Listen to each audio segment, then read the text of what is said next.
What's your favorite scary movie? Be like, I'm dying. If some guy came up to me and said, "Hey, they guys," I'm like, "It's over and done. We're married now." Someone in the movie, so I'm like, kiss. But oh God, what a sea of humanity.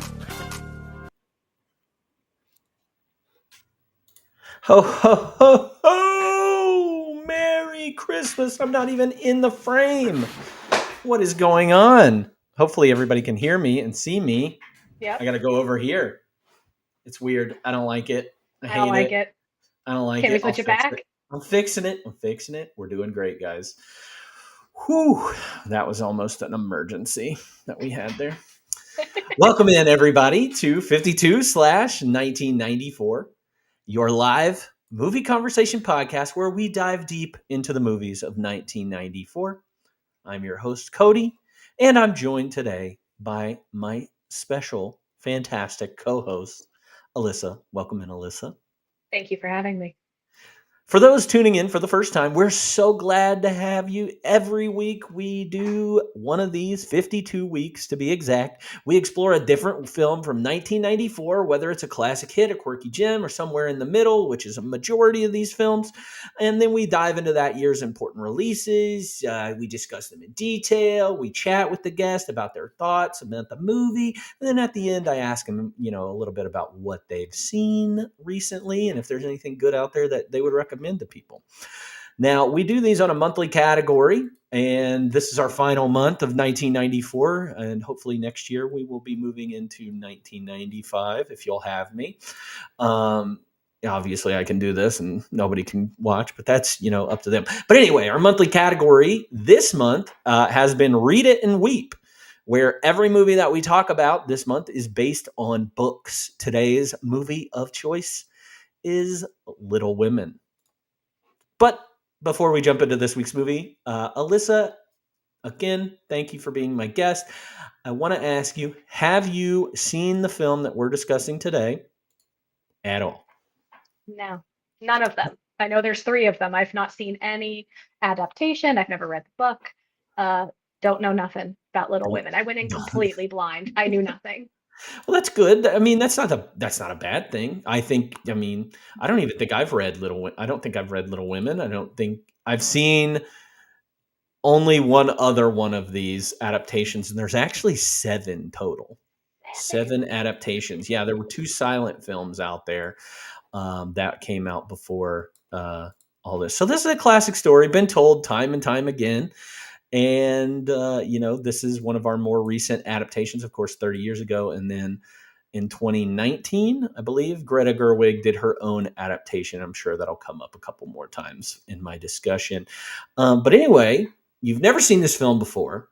You've never read any of the books before.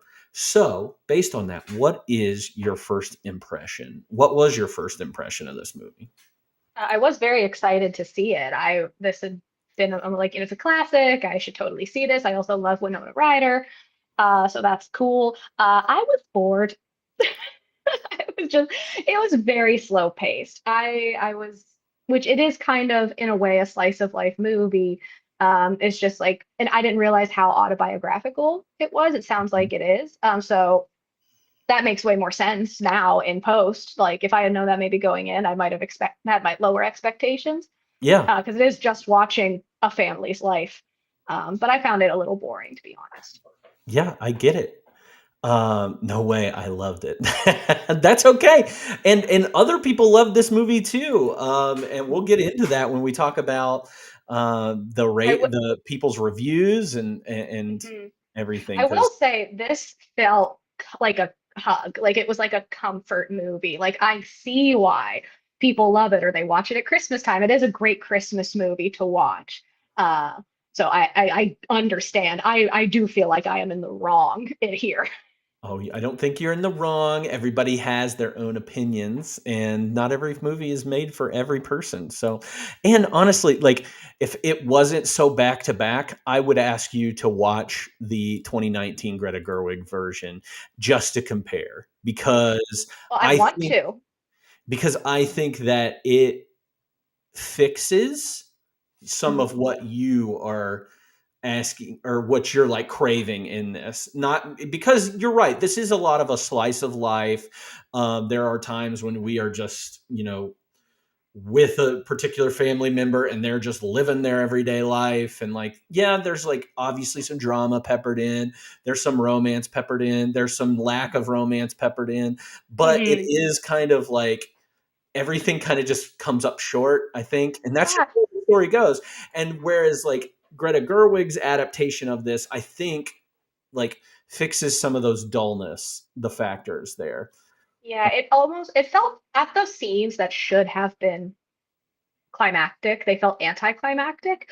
Like you said, when Lori proposes to Joe and when Joe is kind of in anguish afterwards, I'm like, I don't believe any of this. I'm just like, or Lori and Amy's whole situation, again, anticlimactic.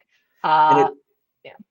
And it's crazy because like I again never read the books. I've only ever seen slices of this movie and finally fully watched it. This is one of my oldest sister's favorite movies, and that we need to this is one of her favorite movies, but after seeing the 2019, like I said, haven't read it. From what I understand, this movie, 1994's movie, is closest to the book adaptation than the 2019 version and any of the other versions as well. So maybe, it's a little bit harder to adapt because they went right from the book. I mean, they chose things. And I think after learning some of those things that happened in the book, I'm like, okay, I see why you did that. But I think we probably should have tweaked it a little bit and tried to get something more out of it or better out of it than what we got. But we'll get into it. I'm not bashing this. It was a fine movie. I'm not bashing it. So we'll move forward on that. Your oldest sister sounds smart. Oh, wow. So that might tell me a little bit about my oldest sister. Who knows whether or not she watches this or not. Anyway, let's talk about some of the stats around this movie. Of course, the title is called Little Women. It came out on Christmas Day in 1994. It was directed by Gillian Armstrong, and it was written by Robin Swikard, who actually I learned a little bit about her. She's kind of like amazing screenwriter for adapting novels. She has went on to adapt Matilda, Practical Magic, which is based on a book, Memoirs of a Geisha, Curious Case of Benjamin Button, all these things that this person has kind of adapted over the years. Also, fun fact, she is the mother of Zoe Kazan, who's an actress. You've probably seen her in something. If you look her up, you'd be like, oh, that person. But she's the mother of Zoe Kazan, who's a pretty well-known actress. But again, of course, this movie is based on the novel by Louisa May Alcott. Don't want to not recognize Louisa May Alcott in this. So, and then let's talk about the cast that we've got. Winona Ryder, as we've mentioned earlier, plays Jo March. This is going in order of the call sheet, which is bizarre. But Gabriel Byrne, who's in this movie, he's in it, but not a lot. He plays Frederick Bear, the teacher. Trini Alvarado plays Meg March. Samantha Mathis and Kirsten Dunst both appear as Amy March. Kirsten Dunst as the younger Amy March. And Claire Danes in her debut as Beth March. Christian Bale playing Lori, or Teddy Lawrence. Eric Stoltz in here as John Brooke. John Neville as Mr. James Lawrence. Mary Wicks in her final role as Aunt Josephine March, or Great Aunt March. And Susan Sarandon as Marmee March. And so the synopsis of this movie that I pulled off of Google says that in this 1994 adaptation of Louisa May Alcott's classic, the March sisters confront growing pains, financial shortages, family tragedies, and romantic rivalries in the mid-19th century Massachusetts. Jo struggles for independence and sometimes clashes with her beloved mother and her sisters, Meg, Amy, and Beth. She also contends with their cranky Aunt March, their impulsive neighbor Lori, and kindly linguistics professor Frederick Bear. This movie had a budget of $18 million, and it brought in $95 million. So Okay. pretty good on that Okay. budget. Not too bad. Roger Ebert loved this movie, by the way. He gave it 3.5 stars out of 4. He said, Little Women grew on me. At first, I was grumpy, thinking it was going to be too sweet and devout. Gradually, I saw that Gillian Armstrong was taking it seriously. And then I began to appreciate the ensemble acting, with the 5 actresses creating the warmth and familiarity of a real family. Jay Boyer I can't remember where I pulled him. I struggled to find a negative review of this movie, especially on Rotten Tomatoes, because I'll give you the score. Did I not? I didn't even say the score. It was a 92% was what this was rated. IMDb had it at a 7.3 out of 10 and Letterboxd at a 3.8. But this guy, Jay Boyer, he said that writer's freedom is limited in a way that it wasn't in Reality Bites. So this guy really just focused. I read the entire review, and he just really focused the entire thing on Winona Ryder and how much better she was in other films. So. But then he kind of ragged on Winona Ryder a little bit for like not being good in The Age of Innocence, which we watched last year, Dracula, which was another period. He doesn't like when she does these period pieces. So I think he's just got either like a weird crush on Winona Ryder and was just like, I only like you when you're whining about society in 1990s. So who knows? Lame. Lame is right. This movie was nominated for 3 Academy Awards, 1 for Best Actress for Winona Ryder. So that guy's a little bit wrong. Best Costume Design and Best Original Score. Like I said earlier, there have been 7 film adaptations of this film. I think probably the most famous one is, other than the 2 most recent ones, I believe is a Katharine Hepburn one that came out in the 40s. Where I think she played Jo March. She is kind of the epitome of a Jo March in my mind. And then there was a television adaptation of this that I think was out on like the BBC or something like that. So we should, little bit wrong guy. What? I think he's referring to the Winona Ryder guy. Oh, a little bit wrong. I read that so wrong. I said that wrong, so wrong. We needed a comma in there. We did need a comma. A little bit wrong guy. I'm going to keep that forever. All right, so let's dive into the movie a little bit, and let's talk about some of the best scenes that we think. What makes this movie memorable? What really stands out? If you've got favorite scenes, please put them in the chat.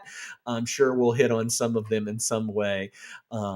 And I was talking with my sister at one point, telling her that I was watching this movie. I did tell her some things that I really didn't like about this movie. One thing in particular, but we'll get into it. So I'll start with you. What are one of your favorite scenes, or what are some of the best scenes? Yeah, I had a hard time like remembering the order in which things happened. Because a lot of stuff happens.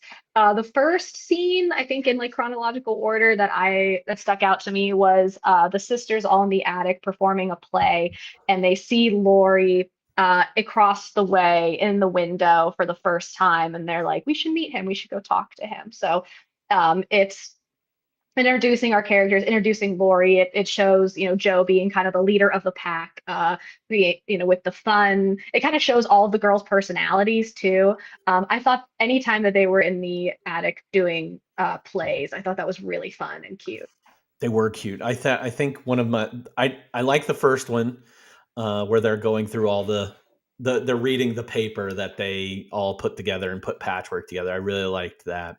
Mm-hmm. I think the second time when Jo invites Laurie up is a pretty fun one, and there's some good lines in there that I really like. So, but yeah, I love that, and that I think kind of encapsulates what Roger Ebert's saying. Like, these actresses together are really fun, and they feel like a family, and they feel like true sisters that really love each other and would do anything for them. So, Agree.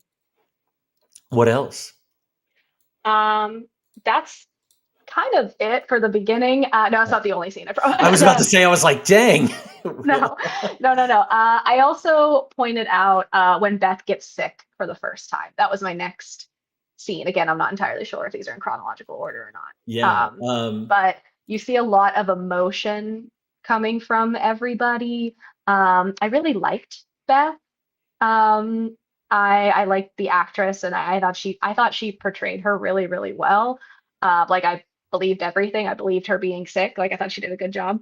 And like, the mom coming back because the dad had been wounded. Like there's just a lot of chaos happening. It was kind of like the first time in the movie I felt where there was like a climax, that there was things happening. It was just an interesting, that scene kind of stuck out to me as well. Yeah. Yeah, a lot happens in that scene. I have that as like four separate incidents that all happen all at once. And so it's like Mr. March, or their dad, the father, gets wounded in the Civil War, and so all of a sudden Marmee has to go get some money together so she can travel there. And then Beth gets scarlet fever around this time too, because Marmee's leaving. Jo sells her hair, cuts all her hair off at this point too. We also have the added element of Meg, like potentially, they're not engaged yet, but they're definitely like making out in the doorway. Yeah. And like, however you feel about Eric Stoltz in this movie, he's such a dweeb in this movie, I think, but very kind, a good person, and somebody, that she fell in love with. So But like Meg is also a dweeb, like in the best way possible. I related Yeah. a lot to Meg as like an eldest daughter. Like I was like, I really like Meg. yeah. Just like stick up her butt, I'm like, yep, that's me. But I was like, they belong together. They're both nerds. Yeah, and all this happens within like a 20-minute span in the movie, maybe even like 15. It might even be shorter than that. But it all Yeah. happens pretty quickly because Marmee leaves, and then Beth gets scarlet fever because she goes over to the German family's house, and they're all sick, and she gets sick, and then Marmee has to rush back, and they have to send Amy away at this point to where she has to live with Aunt March. So there's a lot that happens in that. And up until that point, you're right, it was a little bit slow. Chat says something about anytime that young Amy did anything, although I will say there are some things that young Amy does that are a little bit not great, I would say. And that's one of my scenes that's in the early part of this. And it goes with like them going to that first party, Meg and Jo going to that first party, meeting Lori, having a good time. Amy's so upset that they're doing anything without her. And she burns Jo's manuscript. Not justifiable. Like there's a level of like, you can be like, it was the opera. Lori, yeah. Lori and his grandpa or uncle or whoever invited the two girls to the opera. Again, that is a financial commitment. Like, 'cause she's like, can't you just ask Lori for another ticket? She's like, no, like, absolutely not. I can't do that. And Kristen Dunst Amy made it a big deal. And it's like, it's not that big of a deal. Again, Meg didn't get punished for this. And she burns Jo's manuscript. And like, to think, this is a stack of handwritten work. This isn't saved on a file. This isn't on a computer. That's just gone. And the rage that I felt, if I were her, I'd be pissed. I'd be so mad. And that's the thing too. Yes, that is the story. She was being young and petty and everything. Yeah. It also, you have the fact that Amy doesn't go to school anymore because of her Lyme problem, which was so funny. I love all the lines about the Lymes. It was hilarious. And but yeah, so Jo has to be your teacher. So Jo is already on her butt about assignments and things like that. And then she's going out and being, Jo gets to go out and do all those things. So I was going to say, I was like, it's unfair because Meg went to the opera without her, but Meg is also not her teacher on the side. So that's true. She also has that pettiness or that towards her. So very interesting with that. I do think that before it jumped, I do like how they did the Amy switch, like casting a younger actress and then an older actress for Amy in this movie. And I think it's a little bit weird. That's like one of the weird parts of the Greta Gerwig movie, is that Florence Pugh plays young Amy and older Amy as well. And it's kind of different. I would say. What is young Amy's age? Do we know? I don't know, because I think that I feel like they're like from 17 to 12, maybe. Okay. And maybe I'm wrong there. I had to like because timeline wise, because my assumption, and I don't know how old Kirsten Dunst was. Like my thought was that young Amy was like 10, like Yeah, based so on. it looks like Meg is 16, Joe is 15, Beth is 13, Amy is 12. Okay, okay, so that makes a little more sense because after then we fast forward 4 years later. There's a big jump between 12 and 16, and obviously there's Mhm. a new actress involved.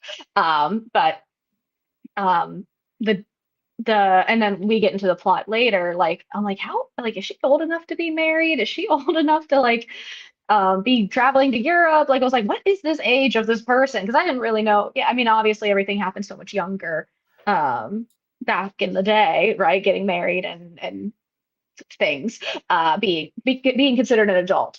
But I don't know. I was just confused for a lot for some of that. I honestly probably would have preferred it. Again, I haven't seen the Greta Gerwig version. I think I might have preferred if Amy was played by the same older actress the entire time for my mental sake. Yeah, I do think that there's supposed to be some more like their years in between when they like there are extra years in the book that we're Okay. missing out on because this is a movie adaptation of it. So I do think that Amy is a little bit older when she Okay. does end up getting married to Laurie later. I think she's in maybe 18 or 19 at least at that time when she's Mhm. married, because I think when Bear when he gets engaged to Joe, she's like 20. She might be 25 at that point. So Okay. there's a lot of time in between there that we Mhm. don't see because we're not reading the book. So I don't know, Got but it. I Okay. understand that, and that's another thing that the Gerwig movie does, and I hate to keep pulling back to it. It's like we're really dealing, even though we are dealing with younger Amy and that, but I think they aged everybody up just a little bit, Mhm. and matured them a little bit, and kind of moved the story around to fit it. So it's not as weird when you see Amy makes such a drastic move to Europe and then get with Laurie and all that stuff. So Mhm. it feels a little bit better, I think. But Okay. but okay, hot take, and maybe Samantha Mathis isn't in this movie as much as the older version of Amy. I think she sucks compared to Kirsten Dunst playing Amy. Like I think Kirsten Dunst, and Cat Lady said it too, is like superb in this part. She's so good in this part, I think. Yeah. It's no, yeah. Kirsten Dunst is an incredible child actress. I mean, she's a great actress all around, but like we also saw her this year in Interview with a Vampire, and she killed it there. Like she is very, very good, and it's you don't always see that with child actors. And I agree, the older version of Amy was a little dry. Yeah, just not that great, you know? Especially when with like such, I mean, obviously people mature and age and grow out of their, you know, childness, but like Amy was so um definitive and so opinionated, and you know, like I said, I know what I want. And like the older Amy was like very reserved, it felt like. And I'm Mhm. like, this isn't, it's too like it almost is like two different characters. Yeah, Samantha Mathis is almost too mature for that. And I feel like she's what might have been the oldest out of the cast, because um, I know Claire Danes was only like 14 or 15 in this role. So yeah, because I think she was 16 when she does uh, 16 or 17 when she does Romeo and Juliet. So she's young. Kirsten Dunst is young. Obviously, Kirsten Dunst. Winona Ryder's not that old either. And the other one's playing the oldest parent. But yeah, Samantha Mathis, I don't know. And it's interesting to look at Samantha Mathis versus a Winona Ryder. They have very similar careers up to this point, except Winona Ryder's kind of taken the the leap and actually been in some, Oscar award winning movies and things like that. Samantha Mathis was always that kind of like manic pixie dream girl. I think of her most in a movie called Pump Up the Volume, where she is just a manic pixie dream girl. So who knows? Yes, the actresses are much closer to the age of the characters than the Greta. Yeah, they aged them up in the Greta Gerwig version. So, all right, I've marched on too much. What's your next scene? You marched on, pun intended. My next scene is Joe goes to New York City. Okay. Which I thought was really interesting. I'm not much of a history buff, and it's so because the entire time we're watching this movie, I kept thinking about The Age of Innocence, mostly because Winona Ryder was in it. We watched it last year. That was like late 18, early 1900s, similar-ish time to the Civil War, just a couple like 30 years later, maybe, I believe, or was similar-ish. I think we're still around the right time. And I do understand that The Age of Innocence was like high society. That was like the commentary on high society and how the rich act is different than how the poor act. But I was just so like shocked that like a woman, presumably, I didn't know how old, early 20s, unmarried, don't know how you're going to make money, moves to a huge city, finds a job, lives alone. Like women couldn't have credit cards until like the 60s, the 70s, 1970s. So I'm like, how the hell did we get, like, that was really, it was impressive in a way. But I was also like kind of confused because I was like, isn't this 30 years before? Like, because I think of The Age of Innocence and there's like, there has to be an escort and there's like almost like an arranged marriage. And again, it's rich and poor and it's very different. But I was like, if my idea of what womanhood was like during Civil War times is very different than what was portrayed in this movie. And a little bit of me wonders if it has to deal. I think she's living in a boarding house, and if that has anything to do with like there's different rules around that or not. Maybe. I mean, but she's also like going to the opera with Friedrich and like interacting with him. Like they're in a room. Like he visits her at her boarding room, right? They interact all the time, like in public and private. Like it's presumed that they interact in private, and it's just very interesting. Yeah, no, I agree. I think that is very, because it's the exact same time. It's the 1870s, late 1860s, 1870s. Whenever Age of Innocence is 1870s, so this is the exact same time. So you're right.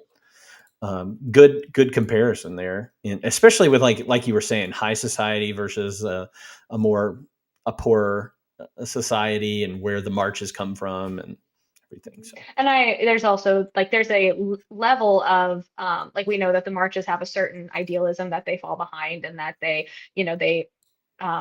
preach equality for a time when equality wasn't a thing. And or at least Marmee is very adamant about that. And I got your answer, by the way. What's the answer for what? For how she got to live there by herself and everything. Okay, go for it. So it is glossed over really quickly in the movie, but she is a governess for 2 children, and the people that she is a governess for run that boarding house. Okay. So she lives in the boarding house so that she can be the governess. She's kind of like a nanny. Yeah. Okay. That makes sense. Yes. Okay, that's right. I forgot. It's a line. I remember it now. Thank you for reminding me in chat. She doesn't go there just to live on her own. So you're right. I guess she can't do that. Yeah, I was just like, what is going on? Which it was cool, but I was also like, how? Yeah, makes sense. Makes sense now that I think about it. But so what else with New York? We get Bear. You get introduced to Bear here. Yeah, we get. Yeah, is that Friedrich? Okay, yeah, I just didn't remember his last name. But yeah, we get introduced to Friedrich. We get to see some fun, and we get to see Joe writing and like how exciting that is, and her, struggling to get things published, and Friedrich really pushing her to write from the heart and to not write things just to get paid for it, basically. Which is, I think, a rich man's game, even though he's kind of a poor guy as well. And I'm like, you gotta do what you gotta do, dude. She's a woman and she's poor. She has to earn money. let her go. No. So I don't know. It was just a fun like kind of break from everything we've seen thus far. Everything was just set in the hometown up till this point. So we get a little bit of action, get to go to the big city. Mhm. So I liked seeing Joe in the city. Yeah, and we also get to see her interact with some other individuals, not just like it seems like Friedrich's friends or whoever they are having that discussion about women's suffrage and whether women should vote, and her kind of being a little bit like passive, just listening to these men talk, and then he's like, "No, speak up, like tell them how it Mhm. is," kind of thing. I liked that scene. Also, Donal Logue is one of the actors in that scene. We've seen him a couple times. I think this year we saw him in The Client. Or not The Client. We saw him in Disclosure last week. It's just the character actor that has showed up so much. Yeah, and this is another big difference from Greta Gerwig's version to this one. Bear in this one is kind of probably a lot closer to the age that he was supposed to be Mhm. in the book. In the Greta Gerwig version, they aged him down because of wanting to make it a little bit more appropriate in the 2024 20 or 21st century, Mhm. to make it a little bit more age appropriate. But uh, Yeah. I so was very surprised by that, which again, I mean, even looking back, I like Joe's parents, Marmee and her father, they appeared like the dad came back and I'm like, this dude is gray. Like he is certainly much older than Marmee. And it's like, yeah, that makes sense. An older man, a younger woman, it's that especially and like even today that's a thing. But like I was surprised at how much older Friedrich appeared. I don't even know like in terms of like what his age was in the movie compared to Joe's age, but it was like he came out, I was like, this is the guy. We we had Lori, who's young and hot and rich and who loves you and understands you and also enjoys that you're outspoken. Like he loves everything about you. And we're gonna go with Friedrich. well, I think he's mature, and I think that Friedrich has a lived life and does want to. Am I frozen? I feel like I'm No, frozen. I see you, I hear you. Okay, yeah, he's mature. He's lived a life. He, is interested in the things that Joe is interested in. We don't get that with Lori. I don't, and I think that's part. Like Lori truly is seen as a brother to her, Mhm. and I was they do the fun, immature things together. But he could never, get up to that level of mhm, like what Joe would find attractive, mhm. and that's why I I think Friedrich made more sense. Oh, I agree. Like if I mean, first of all, she like outwardly said, I don't love you like that. Like we're friends. I'm very sorry.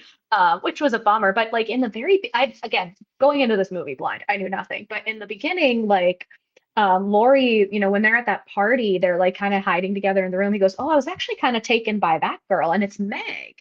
And like she immediately diverts his attention. She's like, she's bald in the front. Like, and to me, I was like, oh, she likes Lori. Like she doesn't want his attention on Meg. She wants his attention on her. That was my assumption. And then we get to the point where Lori's like, I'm all in. I love you. Let's go. And she's like, no. And I'm like, what do you mean no? Like you have brought this man into your life. I was genuinely surprised. Hmm. And then he goes into his speech and he's right. He's like, one day you're going to find a man and you are going to love him and you're going to live for him and die for him. And she's like, that's never going to happen. And it does happen. And it's like, it's just sometimes it's that idea of good on paper, right? Lori is great on paper. He loves her family. He loves her. He has money. He that would help her family. Like he is like so many good things, but it just the connection or the spark wasn't there for her. As an outsider watching the two of them, I'm like, yes, kiss, like Barbie Yeah. dolls, let's go. Like I really thought it was gonna work. And then again, it's also Christian Bale. Like it's Christian Bale. It's hard for me to look at Christian Bale and look at Friedrich and go, not sure what we're gonna do here. Like that's just me. Um, that was one of the things that I guess because I hadn't read the book that I was a little bit confused by when I was watching this. So like I said, I didn't have much of a memory of this, and I kind of knew the Lori story with Joe and everything. And then I watched Greta Gerwig's version. I know I keep bringing it up, but like in the Greta Gerwig version, we've got Lori played by Timothy Chalamet and Saoirse Ronan playing Joe, and you do feel in that version that they are a little bit more compatible, and that it hurts her a lot more to say no to him. And Lori's a lot more like, I don't know what it is. I know Saoirse Ronan and him are in Lady Bird together. Timothy Chalamet are in Lady Bird. They already had that chemistry, and maybe that's why it works so well in that version. So I was kind of like surprised with you that she was so like, no, not at all, like almost disgusted by the potential of it. Even though that is a pretty good kiss. I'm not gonna lie, they kiss pretty good. There's even like a Right. spit that goes. Well, that's again, like as an outside, I'm like, this is it. This is the moment. It's gonna happen. Yeah. And she's gonna be like, no, we can't. And then he's gonna convince her, and then she's gonna be like, of course, and it'll be wonderful. And it's just like, no, that does not happen. Which is like kind of a fun twist that that's not the case. That takes the untraditional route. It surpassed my expectation of obviously these two are going to be together. But I was also a little bummed out. Yeah. But this version closer to the book, and how Louisa May Alcott wrote it, and how Lori was just, it was more that Lori wanted to be a March than be with Joe. Yeah. He just wanted to, and it's conveyed a lot better in the book about that, and in this movie with that too. Right. And I wasn't convinced of that until and again, we're jumping ahead, until he gives his speech to Amy, where he said, because I was like, along with Amy, she's like, you just want to marry my family. And he's like, well, you just want to marry that guy for his money. But he said, I'm jealous of Meg and her happiness. I'm jealous of Joe's happiness. I'd be jealous of Beth's lover if she had one. And I'm like, oh, poor Beth. Oh, poor Beth. And it's like he's like, he's like, I deserve to be a March. And I was just kind of like, oh boy, like that was an interesting thing. Like that wasn't really conveyed to me, that how badly he wanted to be in on the family until that moment. If I had known that when Winona said no thank you, I maybe would be more on her side in that scenario. Again, I'm on her side regardless, but just like in the moment watching it, not knowing how this movie's gonna end, I was like, really? No, I'm fully with you. And that's kind of like I said, after watching 2019's and then watching this, I was like, oh, I thought this would be a little bit more sad that they don't end up together. And I think it plays into the fact that, again, I'm not disparaging on this movie. It was boring. Like I needed more drama. I needed more climax. I needed more emotion, because as I'm watching it, I'm like, I'm not like being drawn in, or I'm not heartbroken by the two of them not getting together. I'm just kind of like, okay, like it was just kind of here. Like it was very steady, but that I need more of this to understand really what's going on. It's kind of the same problem that you had with Age of Innocence too. It was just this the whole time. I liked this movie way more than Age of Innocence. Age of Innocence was legitimately boring. This was just boring because I desired more, but I fully, I can look at things objectively and say, I get why people love this. Yeah. I could not, if someone came to me and said, I love the Age of Innocence, I'd be like, we are not friends. Some people do that. People love the Age of Innocence. Not my favorite. Other scenes that you have? I've only got one more, and it's Friedrich publishing Joe's story. Okay. I liked, again, I needed that romance. I needed that scene of him coming back, and it was, the fact that she sent him the story, she wrote the story on paper, she sent it to him, and even though they weren't speaking, and even though it's been years, like he still finds a way to call up his publisher friend, gets it published under her name, by the way, not under Joseph. Joseph March. It was Josephine March, and he comes back to tell her, and he thinks that she's already married, and he's very sad about it, but also very respectful. And then they like kiss in the rain, and it's very lovely. I did like that as the ending. Yes. So that made me happy. Great ending. I did not like the line delivery by Winona here of yes, I hated it. It felt so cheesy and forced, but everything else up to that was really, really good. Mhm. But yeah, when she's like, "But my hands are empty," and she's like, "No, they're not." And then there's me who's just like, Yeah, pissed. just loving it. It was Uh, cute. It was cheesy. It wasn't well. I don't think it was well delivered, but I'm like, I'm yeah. here for it. Don't care. No, I think that's good. I think you kind of nailed down uh, a lot of what I had. I did have the opera scene where Friedrich does take her to the opera as like a standout thing. I really liked that. You feel romance in that moment, what you Mhm. haven't had the entire movie. Again, not a movie necessarily about romance, but a movie about sisters and family and everything. But it was nice to have that moment where he's telling her what's happening or what the opera singer is singing. Oh, and it's so good, and they got the hands. It's yeah, no, that was good. That Mhm. was really good. I like that. Me too. And then of course I'm leaving out a couple scenes intentionally because they're going to come up here in a second. Mhm. But who's your favorite character in this movie, or is there a scene steal? I think I've got both, and we might have the same ones, but I don't think we do. um, okay. because well, no, I wrote down Joe, Meg, and Lori. But I initially just wrote Meg. I just like Meg. I don't know. Again, I love a again boring eldest daughter who is very rule driven and scared of everything. And And poor I Meg, like she just her. disappears in this movie for the Yeah. last half. Which is kind of how life goes. I mean, in this time, I was kind of like wanting a little bit more. Like, again, there was a moment where um Joe like is like, "You're gonna marry that guy," and she's like, "Yeah, I love that guy." And I wanted more. Mhm. I've never seen the Greta Gerwig version, but I'm pretty sure, and this is, I think I've heard the line where it's like, "You will bore of," is that from that movie? "You will bore of him in a year, but you and I will be interesting forever." Maybe that sounds right. I think that I've heard that line before and it's stuck out to me so much. I'm just like, oh, and I'm like, what an incredible line if that's from the 2019 version. But I was like waiting for that. And again, it just never hit that climax. It just never hit that part where I was like, ha, like, and like it says in chat, that's what happened to women. You marry a baby, it's it. Like you go and you go with your husband. You're not part of your family anymore. And that Yeah. like, I think I was waiting for like Winona to like hone in on that or be sad about that but it really ended up being Beth who was the one who was kind of like that. But just side note, I really liked Meg.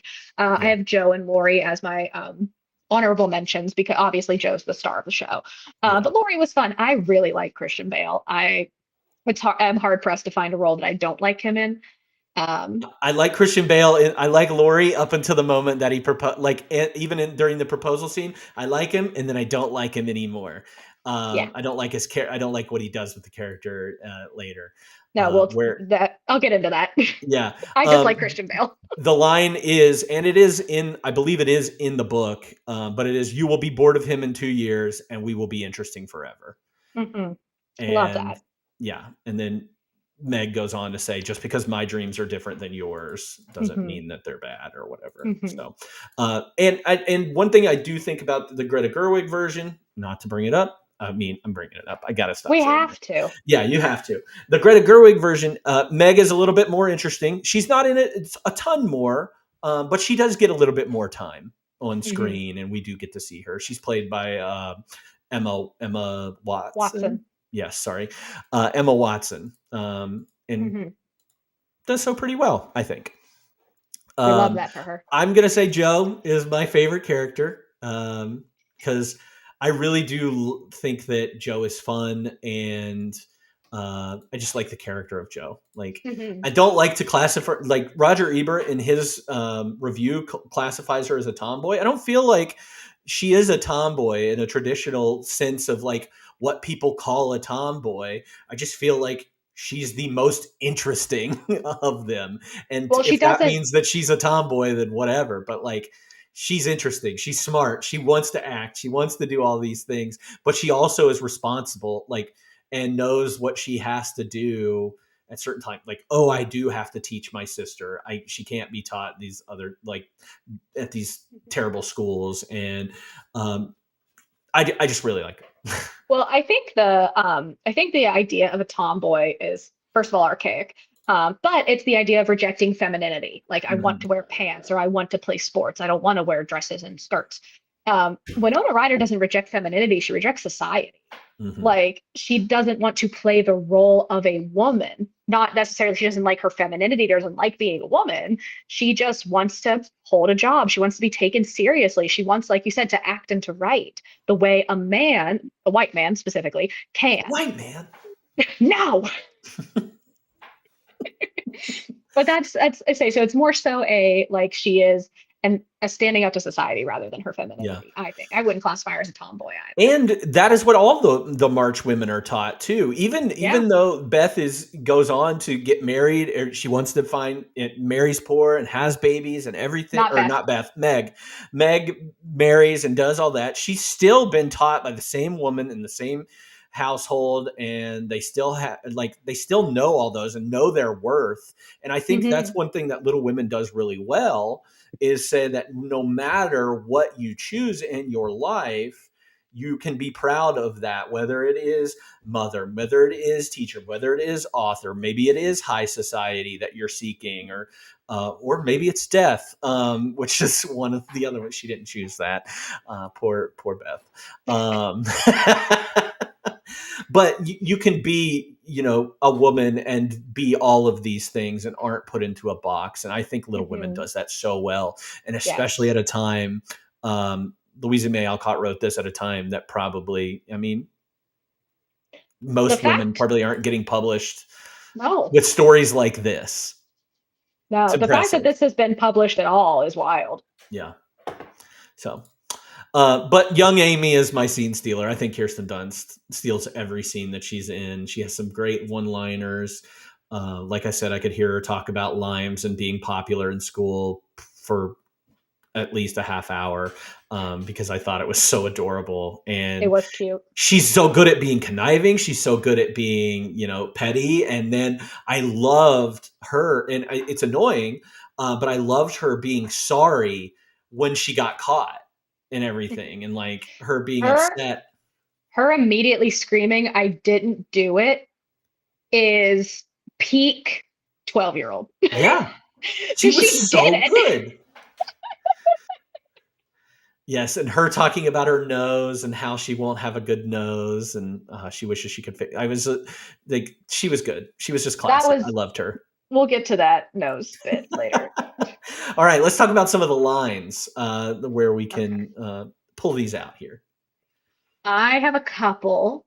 I have one that I'll say later for my biggest laugh. But so I have one from Marmee, and she's talking to Joe when Joe is crying about rejecting Laurie, and she says, "Oh, Joe, you have so many extraordinary gifts. How can you expect to lead an ordinary life?"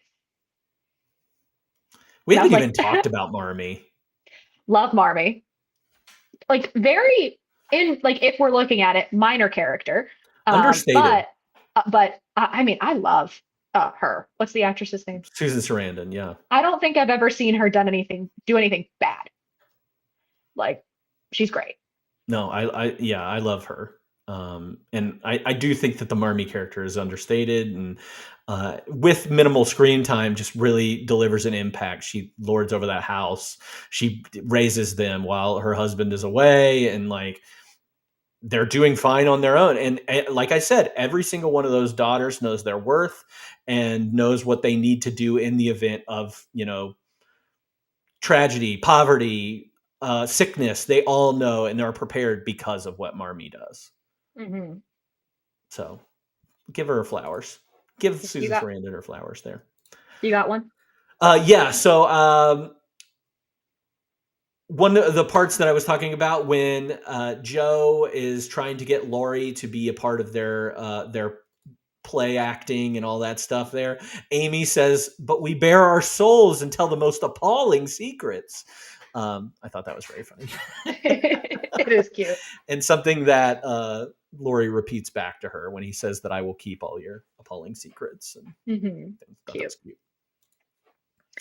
I have one from the professor who ends up marrying Meg. He says, "Over the mysteries of female life, there is drawn a veil best left undisturbed." Nice. I thought that was funny. Yeah, I like that. Just a poetic way for saying lady problems. Whenever Joe cuts all her hair off, Amy replies, "Joe, how could you? You're one beauty." That was my biggest laugh. Yeah, sorry. You're one beauty. You're one beauty. I have a line from Friedrich, and it is, "Joe, such a little name for such a person." That's I a good love line. that. That's a good line. Instead of such, because she has such a big personality, but he doesn't say big. He just says such a person. I've got Friedrich talking to Joe and saying, "You do not take wine," and she says, "Only medicinally," and he says, "Pretend you have a cold." I do like that. Yeah, that's I how have I'm going to order wine from now on. good. I've got one last one, and it's a line from Beth while she is dying, and she says, "I know I shall be homesick for you even in heaven." That's the line before that is would be my biggest cry. The entire scene is my biggest Oh, cry. that's a rough scene. I'll It's save so that. hard. I've got two from Joe. One after Amy has fallen in the ice and she's back home and Joe has seemingly forgiven her. And I forget what Amy says to her, but Joe says, "Don't be such a beetle. I could never love anyone as I love my sisters," which I think tells you everything, or like that is what this movie's about. She says, "Do you love Laurie more than you love More me?" than me. That's right. Don't be such a beetle. Which I'm going to use again. And then the other thing I have is when she is giving that speech or like kind of little monologue when asked about women's suffrage, she says, "I find it poor logic to say that because women are good, women should vote. Men do not vote because they are good. They vote because they are male. And women should vote not because we are angels and men are animals, but because we are human beings and citizens of this country." Yeah. Get it, girl. Get it. And then do I have anything else? Let's see. And there are some other classic lines, like I said. But let's move over to biggest laugh, cry, scare, thrill. Yes. So my biggest laugh is when Amy comments on Joe's haircut. "You're one beauty." It's like, Joe, you jerk. It was very funny. My biggest laugh is from Amy as well, talking about the limes. And love that. I love the limes. I thought the way she says the like anytime that she says the word lime, I was like, I don't know what it is about her saying it. I was just laugh. It's so funny. It was cute. And then I have my biggest cry is Beth's entire dying speech.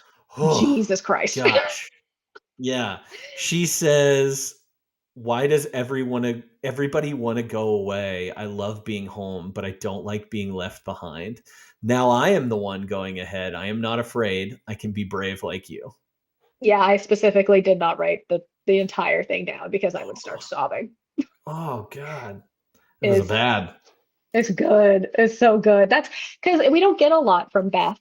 For the majority of the movie, we get a lot from the other three sisters, Meg being the second least that we get from, but oh my God, she does so good. Just let her die.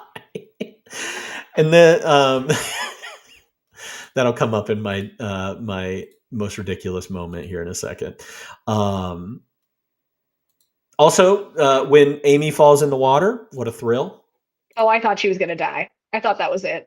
You thought that? I mean, it's 1860 something. Like, you get hypothermia then. It's over. It's over for you. We see what scarlet fever does to people. Yeah, so. I was also like mad. I was like, that's what you get for burning her book.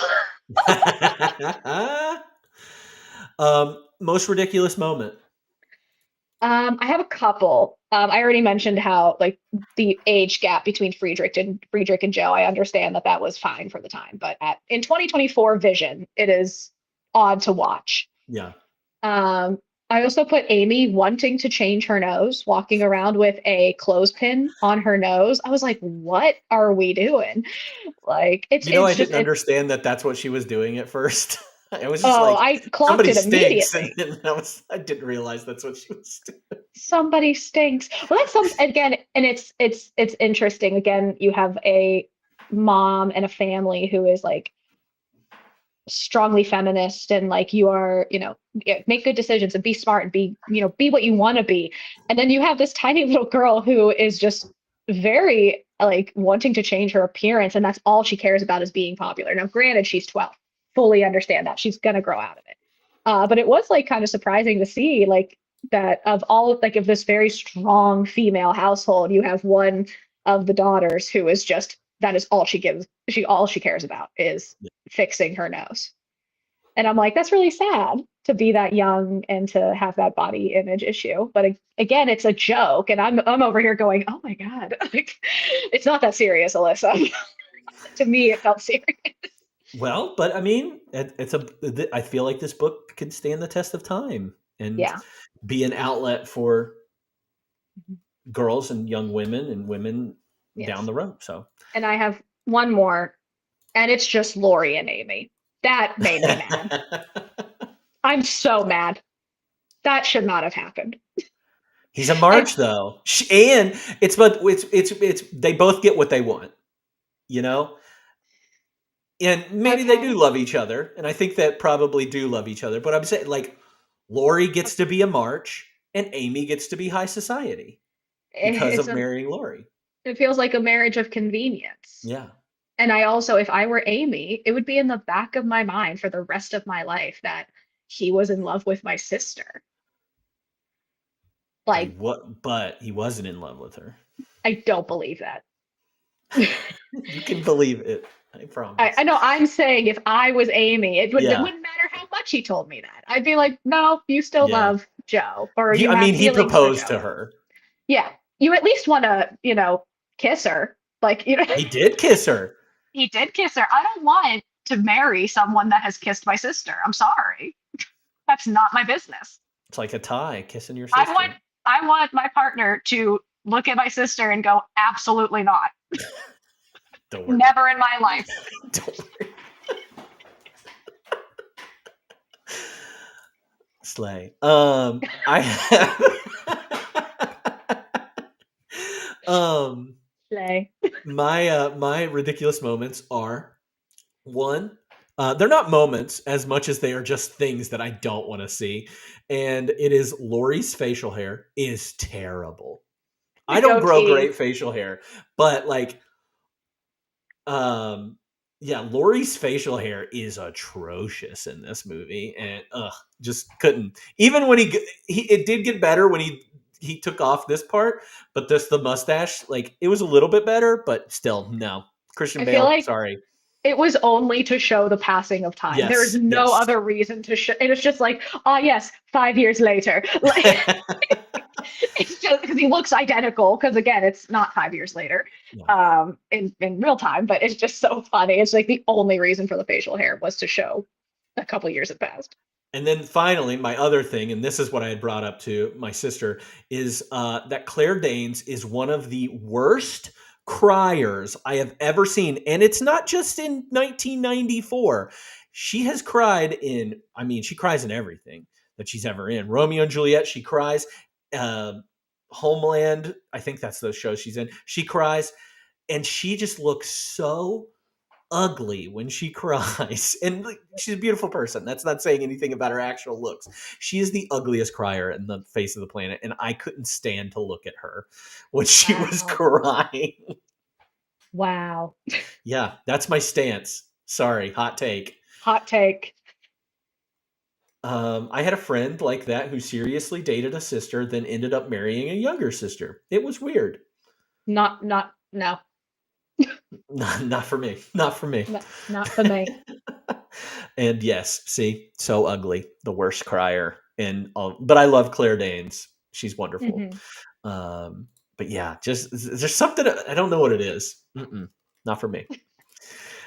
Best musical moment or score, if we want to recognize parts of the score. Yeah, I said the opera. Yeah. I found out the title of the opera is called The Pearl Fishers. And I thought that was so it's a real opera. It's not just some stage thing that they made up. And I thought that was a lot of fun. Again, that very romantic moment when Friedrich is telling her what they're singing about what they're saying. And I'm like, oh, so lovely. Yeah. So yeah, that was my music moment.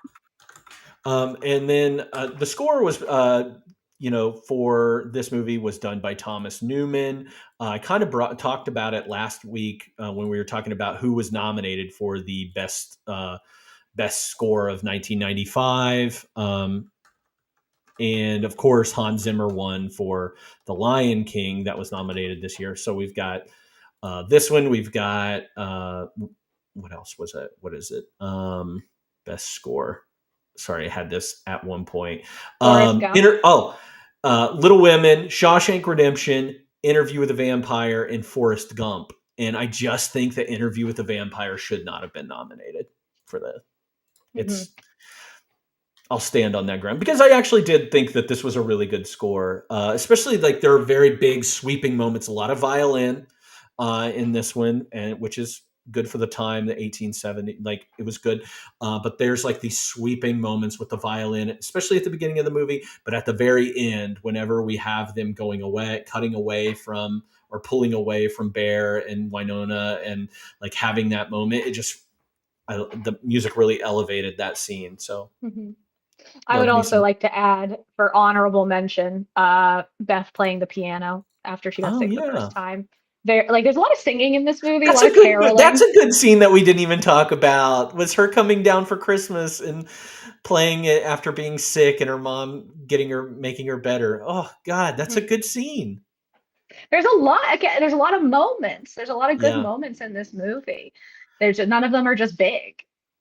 All right. Well, we've come to the time of the show where it is called F, Marry, Kill, where we're going to choose three people and we're going to, F, marry, and kill one of them. So, three of them. So you could probably guess which three characters I'm going to talk about. But for those that do not know, I'm talking about Laurie, I'm talking about Bear, and I'm talking about John Brooke, who ends up marrying Meg. I knew this was going to be the three, and I thought about this in advance. Oh, good. I am killing Friedrich. Oh. That's not my journey. I am going to F Laurie because again, Christian Bale, but he's kind of a romancer, and I need a stable man. So I am going to marry the professor. He's smart. He's cute. He's a dork. I am here for it. I think I'm going to go the complete opposite of all of these. I think I'm going to marry Laurie because he's rich. And not that means everything, but in my easy answers of this game, I'm going to marry Laurie. This is the first time I did not choose to marry Rich. I just want to throw that out there. Hey, nice. Good for you. I think I'm killing John Brooke. And give me old man Gabriel Byrne in the Frederick Bear role. We'd have great pillow talk.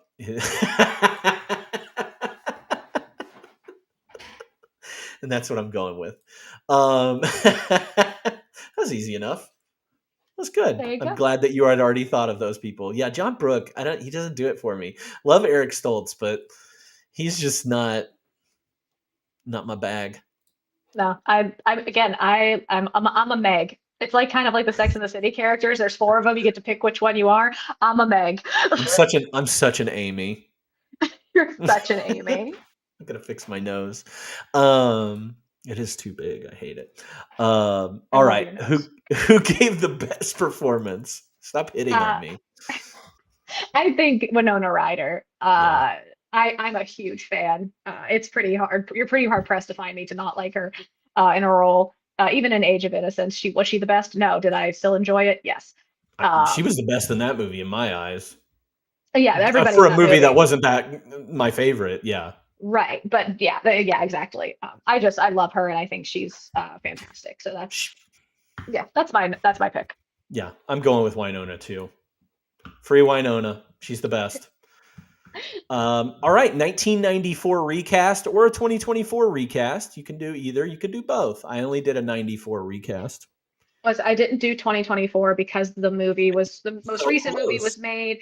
And like as I was watching this version, I was like, you know what? Like I think everybody was casted really well. I can't think of anyone. I do think that Timothée Chalamet is the closest we will get to a Christian him playing Christian Bale. Jesus, I was gonna say Christian Slater, and I was like, that's not correct.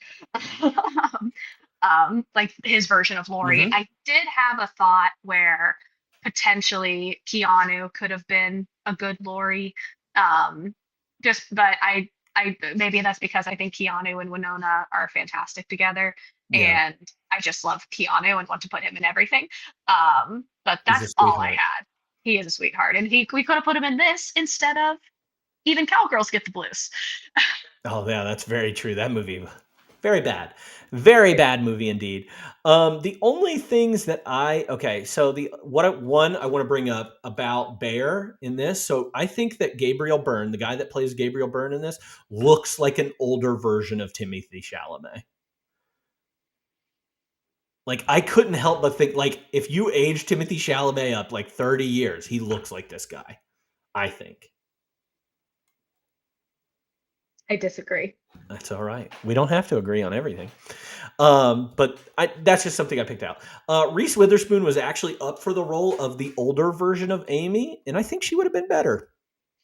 Mhm. So I liked her in that role.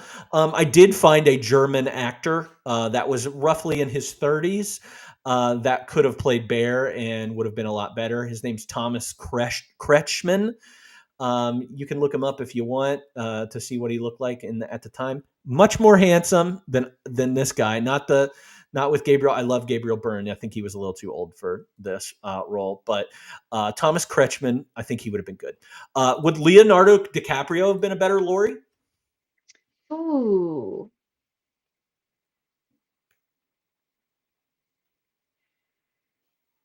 I'll let you keep thinking. I want to say no. Yeah. I don't think so Um, either. I think he was almost too boyish. yes, too young, too boyish. I also, when I think of young Leo, I think of Titanic, Mm-hmm. and he was poor in Titanic. You need Laurie to be cocky a little bit, Yeah. especially for the older years, right? You need him to um have the dichotomy of cute young Laurie and less cute older Laurie because he's kind of a playboy.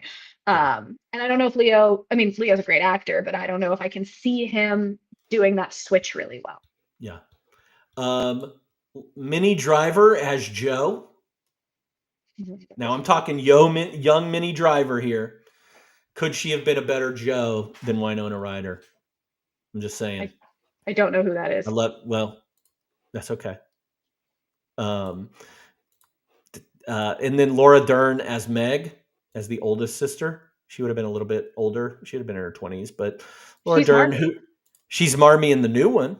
Yeah, but I'm that's talking about interesting. when she was much younger, 30 years younger to be exact. So maybe we'll see. I was just playing around. Anyway, I didn't do any for 2024 either. But what fun facts did you have about this? Some did you knows about this film? Interesting. I have a couple that I thought were fun. So there's like a rumor. So the movie is rated PG.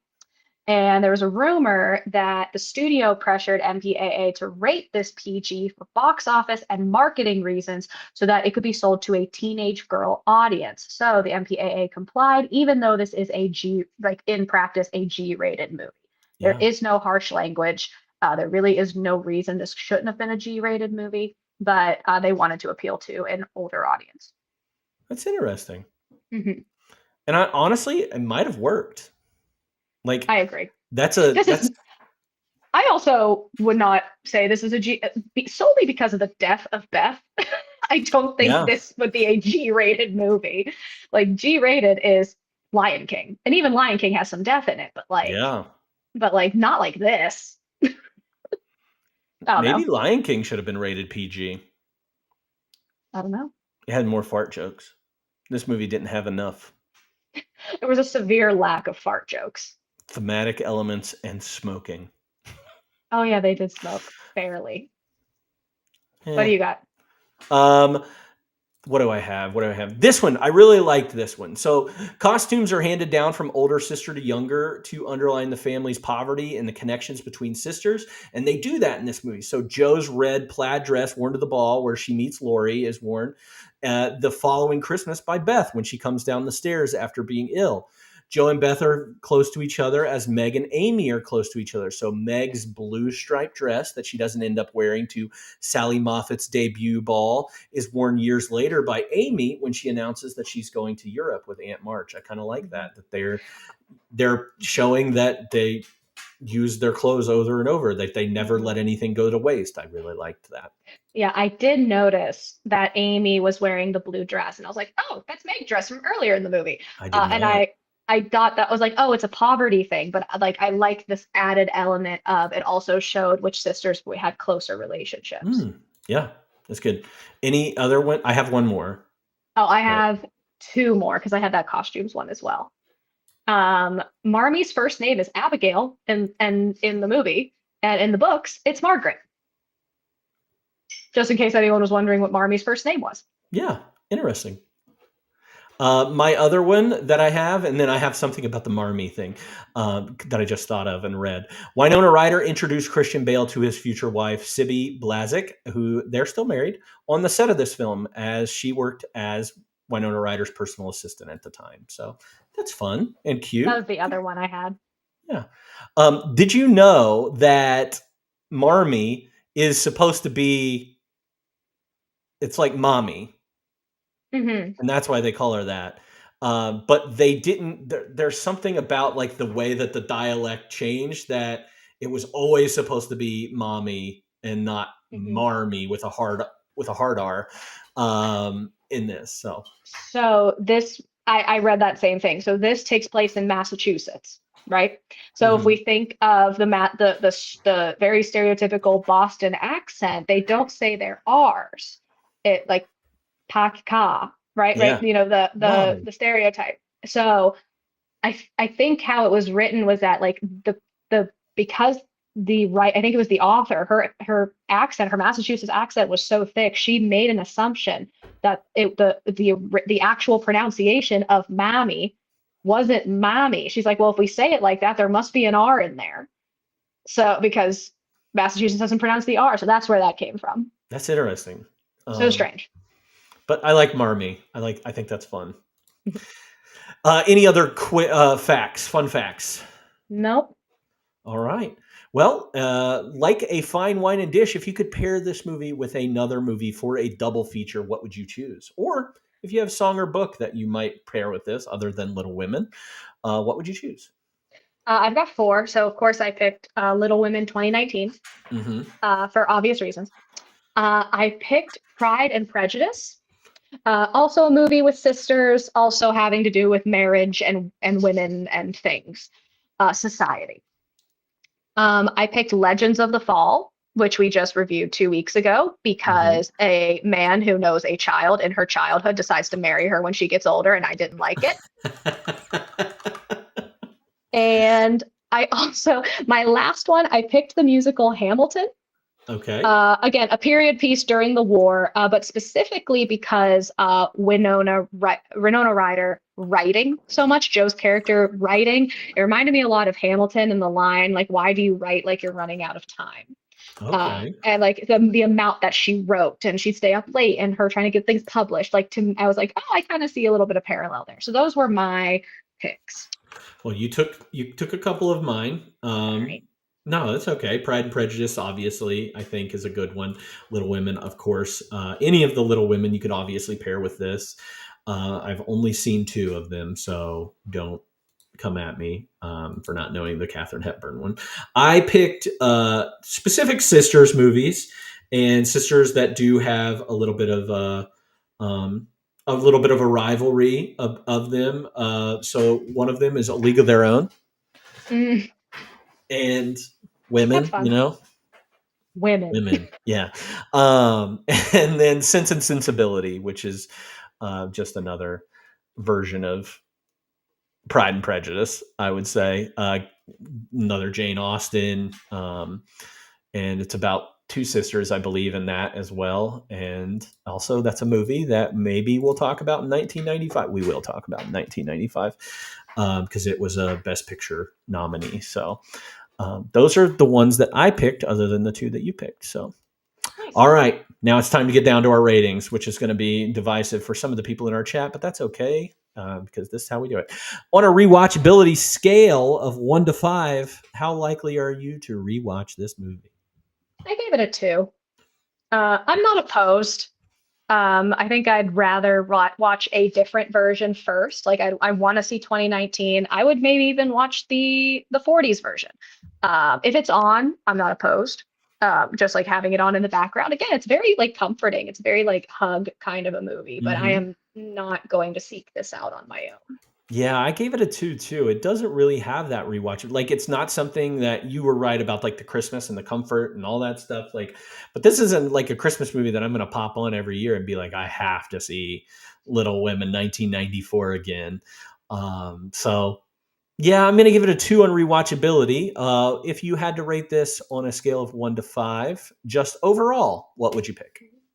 I want to give it a 3. I feel like, again, like objectively, I think it's a good movie. I think there's so many moments. Like, it's greater than the sum of its parts, or it's almost the opposite, that you're greater than the sum of your parts. Yeah. I like all the parts. I don't really like the sum. So, like if you just isolate, like again, Beth dying, her and Friedrich at the opera, the fun moments that they have acting together, Laurie's proposal, right? Like the little moments together are so much better to me individually than just adding it up all at once. So 3 is not a bad rating for me. I don't dislike this movie. I just was like, I'm just not going to pick it back up again. Yeah. 3 for Alyssa is only a bad rating if she's rating restaurants on Yelp. So I gave it a 3 as well. And I agree with what you're saying there. And I think in my review of it, I was saying that it is very comforting. It is very much like a blanket that you want to throw on and on a cold day. I do prefer the Greta Gerwig adaptation. I think it takes all the moments of Little Women that we're talking about, those big moments, and it handles it a little bit better, takes it out a little bit, or takes it out of order a bit, doesn't have a set chronology to the movie, and I think that kind of helps with the parts that do drag in this movie. I do think that they do a very good job of showing you the love of the March household, but that doesn't invite you in to it. It kind of keeps you at a distance from it, and that's fine. It's unfair to compare both the films, but I like the current one. And isn't getting oranges in my stocking a good thing? Yes, that's better than coal. I'll take an orange. I'll take an orange. I need that vitamin C. Get off my back. Anyway, thank you so much, Alyssa, for doing this. Before we wrap up, let's hear some of your recent movie recommendations. I really only have one that I want to genuinely recommend, because sometimes I come on here and I'm like, watch a Hallmark movie. Don't do that. I love a Hallmark movie, but that's not. What about Hot Frosty? Hot Frosty was very good. Like it was self-aware, and I had a great time. But the one I want to recommend is Feast of the Seven Fishes. So I watched it on Peacock, but apparently it's also on Netflix. And it is a slice of life movie about an Italian family on Christmas Eve in the early 80s. And I am obsessed. I loved it so much. It felt like somebody just took a camera and put it up to the window of my grandma's household. It is very specific for a place and time and a region of the country and for a group of people. Loved it. I loved it. And I thought it was very, very good. So if you want a new Christmas movie to give a shot to, if you want to be hungry, I compare my pairing for this Feast of the Seven Fishes was Eat, Drink, Man, Woman, which we watched earlier in the year. So loved it. I highly recommend that. Yeah, definitely a food movie, along with an Italian, family movie and a Christmas movie all rolled into one. But the Mhm. food, I mean, I who would have thought that I would have been like salivating over these fishes that they're eating Smelts. over this. I was just like, what? Fry up that little tiny smelt and they just pop them in there. They like stuff them and all this. Oh my god, it looks so good. I was in. So she's right. That's a good recommendation. And I don't know if I have anything else to add to that. I've been trying to watch some of the newer 2024 movies that people are talking about for Oscar buzz. I did watch Emilia Perez, which is on Netflix, and Maria, about Maria Callas on Netflix. Not really recommending either of those to anybody out there. Would be curious to know if anybody else had seen them. Would love to talk to them about that. Mhm. But yeah, so, of course, you can get more information about us and what we do here by joining our Discord server. You're always welcome to follow us on Instagram or check out my account on Letterboxd, where I make lists and I have all the lists for the movies that we're going to be watching. I'm going to put out 1995's list very soon as maybe a Christmas gift. I don't know. We'll see.